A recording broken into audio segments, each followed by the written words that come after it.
As an individual, maybe if I had sort of the money to hire a team of lawyers, maybe some of this would have been a little easier.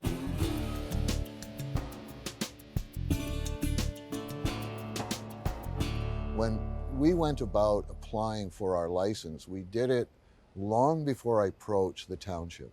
My feelings were, and discussing this with my partner, is that we should wave the white flag.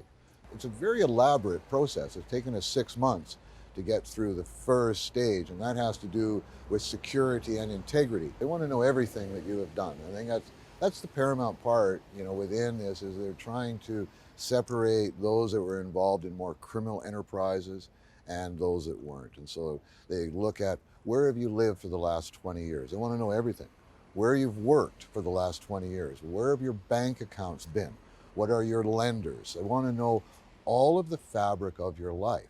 And that, for many people, could be challenging. If you've made your life through, a black market for any period of time, how are you going to show your income? And like I say, it might not also, and this should be well understood, is that the provincial government is not looking to target people who once maybe had an interest in a strictly cannabis market. So whether you were a dealer or a grower, you're best to admit that. Okay? They want to know this, but it doesn't mean that they're going to push you out. But they want to know, did you have other criminal enterprises? That's really what they're looking at as trying to remove from that.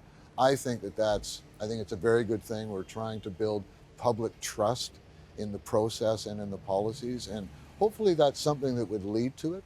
The challenge, though, as I was touching on, is that provincially and federally, these levels of government haven't come out to educate the communities that are now going to have the stores. So they're not really aware of some of the circumstances revolving around this. All that I've had to go through, or anybody like me has to go through, to reveal that in fact you are positive for the community, that you're seen as a good candidate. So it took us 6 months to move through that. We did receive that approval. That then was forwarded on to the township of Langley, which is where we have our other store.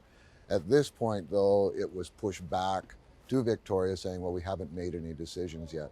They seem to be taking some sort of a wait and see approach. I'm unclear what they're waiting to see, but nonetheless, that's where we're at. But no, the short answer is yes, we were able to pass it, flying colors. We are seen as a good candidate at this point. And then allowing now the city to say, okay, Hempyz has gone through the process, they've passed it, they can do all of their inquiries. That also didn't seem to be enough.